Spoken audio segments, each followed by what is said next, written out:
नमस्कार, स्वागत है आपका नो योर एमपी में मेरे धीरज सिंह के साथ। हमारी इस कार्यक्रम के द्वारा ये कोशिश रहती है कि आपके द्वारा संसद में भेजे गए नेताओं से आपको रूबरू कराएं। हमारे आज के मेहमान का लोकसभा में ये पहला कार्यकाल है। इससे पहले वे 3 बार विधायक रह चुके हैं। आइए बात करते हैं वाल्मीकि नगर बिहार से हमारे सांसद श्री सतीश चंद्र दुबे से। दुबे जी, शो में आपका बहुत बहुत स्वागत है। 2000 में आपने अपना पहला चुनाव लड़ा जो आप हार गए थे। कब और कैसे शुरू हुआ आपका राजनीतिक सफर? देखिए, मैं जब 1991 में मैट्रिक किया तो एक भावना थी बीजेपी से जुड़ने का। 93 में पंचायत अध्यक्ष बना, आरएसएस से प्रथम वर्ग वगैरह किया।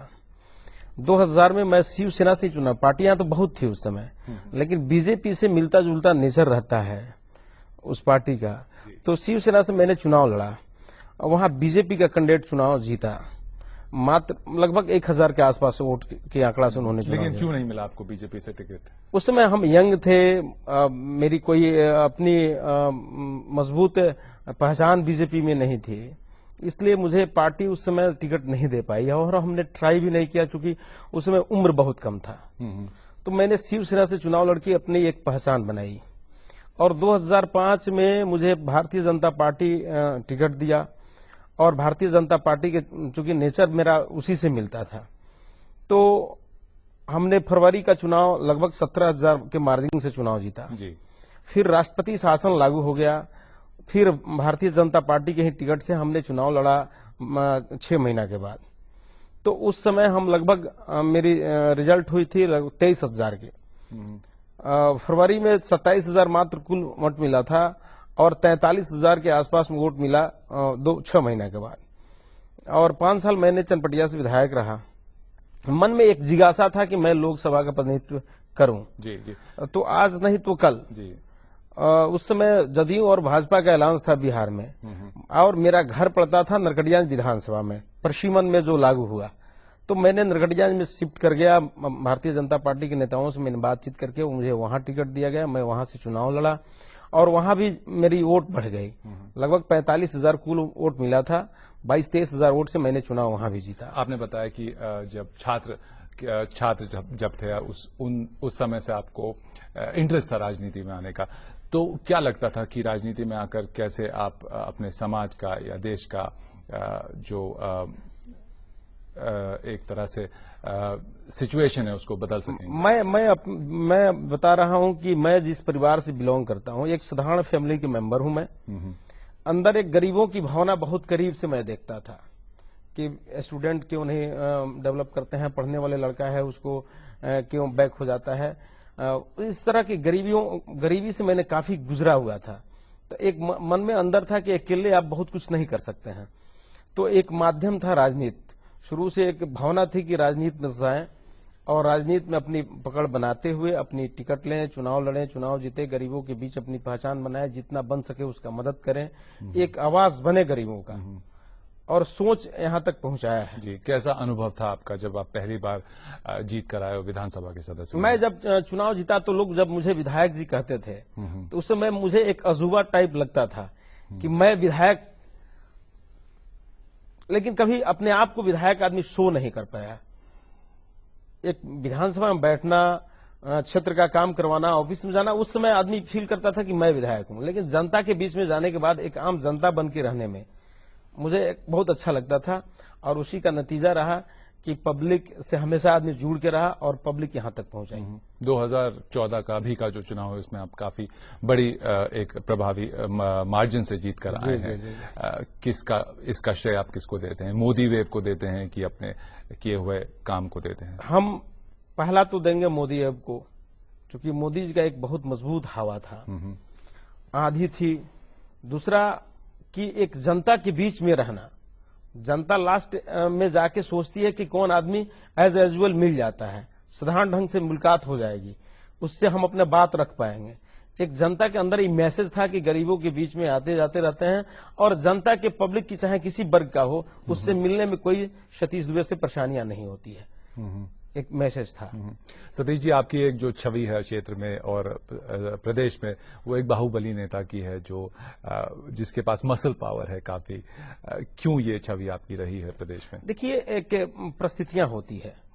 बाहुबली एक शब्द जोड़ दिया जाता है जी, लेकिन उसका एक अर्थ है, एक बहुत स्पेसिफिक अर्थ है उस शब्द। वो जोड़ दिया जाता है। मेरे साथ वो जुटने वाला कहीं से नहीं है। मैं हमेशा गरीबों के बीच में रहा हूं। गरीब जनता जिसको जिताती है और जिसके पास इतनी संख्या हो वोटरों का, उसका 2 हाथ नहीं 4 हाथ होता है, बहुत हाथों की संख्या होती है। तो बहुत हाथ ही बाहुबली होता है। जी जी, लेकिन केसेस भी कई दर्ज हैं आपके खिलाफ। जब राजनीति में उभार हुआ हम लोगों की, नौजवानों के बीच में एक पहचान बनी, तो उस समय लालू जी की बिहार में सरकार चल रही थी। जी, तो बहुत प्रेशर था उस समय भी। और जिस वर्ग से हम लोग आते हैं, तो थोड़ा सा स्टूडेंट लाइफ था, और एक मजबूती से स्टूडेंट लाइफ में भी पढ़ना लिखना के साथ साथ एक सर्किल में रहना, तो और आरएसएस से जुटना, कहीं ना कहीं से वहां जो एक वर्ग था वो हमको हमेशा बदनाम करने का कोशिश किया। तो आपका ये कहना है कि मोटिवेटेड केसेस जो थोप दिए जाते हैं, लेकिन क्या राजनीति में इन मोटिवेटेड केसेस से बचना बहुत मुश्किल है एक कैंडिडेट के लिए, एक राजनीतिज्ञ के लिए? देखिए, जितने केसेस था लगभग समाप्त हो चुका है, और जो केसेस हैं ट्रायल पोजीशन में, लगभग ये भी मुझे न्याय पर भरोसा है। न्यायिक जो प्रक्रिया है उस पर मुझे भरोसा है कि हमने अगर नहीं किया तो मुझे रिजल्ट मिलेगा मेरे पक्ष में, और उसमें रिहाई भी होंगे। लेकिन जो एक छवि बनी है कि राजनीतिज्ञों की कि उनके ऊपर केसेस लगे रहते हैं, फिर भी पिछले साल इस बात की काफी चर्चा हुई थी पार्लियामेंट में, जो क्रिमिनल्स हैं या जिनके अगेंस्ट क्रिमिनल केसेस हैं उनको चुनाव लड़ने नहीं दिया जाए, तो उसके बारे में क्या? अगर किसी का सजा हुआ हो, कन्विक्शन हुआ है, हाँ, उस सजा चुनाव नहीं लड़ सकता है। केस किसी पे हो सकता है। आपका जो क्षेत्र है वाल्मीकि नगर एक थोड़ा पिछड़ा क्षेत्र माना जाता है, क्या खास समस्या है उसके? वहां देखिए, सबसे बड़ी समस्या है कि एक आदिवासी बहुल इलाका है, जिसमें थारू समाज के लोग आते हैं, उराव समाज के लोग आते हैं, मुसहर समाज। थारू ज्यादा है लेकिन, बिल्कुल संख्या में एक संख्या एक लगभग 2.5 लाख की आबादी है उनकी, आदिवासी समाज का। तो उन लोगों का डेवलप आज तक एक 2 इलाका है जहां ना जाने की रास्ता है, न बिजली है, न टेलीफोन टावर है, न मोबाइल टावर है, कोई यातायात माने किसी मामला में जुड़ा हुआ नहीं है। हमने चुनाव के समय में जब गया और पूछा कि आप लोग 6 महीना कैसे टाइम पास करते हैं, कैसे रहते हैं, तो जब भी बरसात शुरू होने के 1-2 माह पहले भी सारा सामग्री खरीद के और लोग रख लेते हैं, और बरसात बीतने के बाद वो लोग फिर मार्केट का देख पाते हैं। विद्यालय वगैरह है, अपर प्राइमरी है, माध्यमिक विद्यालय है, लेकिन एजुकेशन के मामले में काफी पिछड़ा हुआ इलाका है जी। और जो भी एक आजादी की किरण कहा जाए, वहां अभी तक नहीं पहुंचा है। देश तो आजाद हुए 67 साल लोग कह रहे हैं कि हो गया, लेकिन हम मानते हैं कि वहां के लोगों के लिए आजादी अभी तक नहीं पहुंची है। वहां कैसे विकास का किरण पहुंचे, उसकी प्राथमिकता मेरी है। और एक हमारे क्षेत्र का सबसे बड़ी समस्या है कि 13 प्रखंड मेरे लोकसभा के अंदर आता है, और 13 प्रखंड में मात्र 1 प्रखंड मुख्यालय पर जो डिग्री कॉलेज हैं, बाकी डिग्री कॉलेजें किसी भी मुख्यालय पे अभी तक नहीं है। नगण्य है शिक्षा के मामला में वहां। और एक धनहा, ठकरहा, मधुबनी, भितहा करके 4 ब्लॉक हैं, जहां हम लोग जब इस बार गए थे चुनाव जीतने के पहले, चुनाव जीतने के बाद, तो एक प्रखंड से दूसरे प्रखंड में जाने के लिए, एक पंचायत से दूसरे पंचायत में जाने के लिए कभी कभी उत्तर प्रदेश का 2-3 किलोमीटर पास करना पड़ता है। तो जब उत्तर प्रदेश में हम लोग एंट्री करते थे तो तार पुल नजर आता था, तो हम लोग समझते थे कि यूपी है, उत्तर प्रदेश है। और फिर तार पुल नजर नहीं, बिजली का जब नहीं आता था तो समझ जाते थे कि हम लोग बिहार में है। और धनहा, ठकरहा, मधुबनी, पिपरासी है। लेकिन ऐसी के मामला में इतना पीछे ऐसी स्थिति क्यों रही? आप भी सरकार में रहते, आपकी पार्टी गठबंधन में थी जदयू के साथ।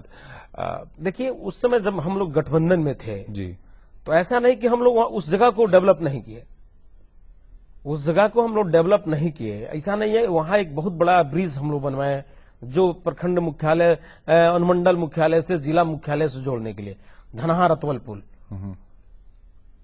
लेकिन अगर गठबंधन की सरकार रहती बिहार में, तो मैं मानता हूं कि 10 साल और में बिहार पूर्णतः विकसित होता। जब तक भाजपा की गठबंधन की सरकार रही, बहुत मजबूती से हम लोग काम किए। जो उस पुल की चर्चा मैं कर रहा हूं, वो नंदकिशोर जी उस समय PWD मिनिस्टर थे, पथ निर्माण मंत्री थे जी। जो पुल निगम उनके अधीन था, उनका सैंक्शन किया हुआ पुल था जो आज चालू है। तो ऐसा नहीं कि हम लोग प्रयास नहीं किए हैं विकास के लिए। वहां के स्थानीय विधायक जदयू के हैं, हमारी सरकार पहल की है, लेकिन वहां का स्थानीय विधायक अब कितना हद तक काम किए हैं वो देखने को मिलता है। ये जो फायदा मिला है आपकी पार्टी को प्रदेश में, ये गठबंधन टूटने की वजह से मिला है या गठबंधन रहता तो शायद जो पिक्चर थी वो कुछ और रहती? गठबंधन रहता तो सीट भी इस बार बढ़ा लेते नीतीश बाबू। कहने के बाद स्थानीय उस समय के वर्तमान मुख्यमंत्री जी बीजेपी पर ई करके सीट भी बढ़ाते कि आप जो सीट हारे हैं वो सीट हमको दे दीजिए। और आज उनकी संख्या ज्यादा होती, चूंकि ज्यादा संख्या पे चुनाव लड़ते, और आज हम अकेले लड़े हैं लोजपा उपेंद्र जी के गठजोड़ में, तो उसमें हम लोग अच्छी सीट जीते हैं। और आज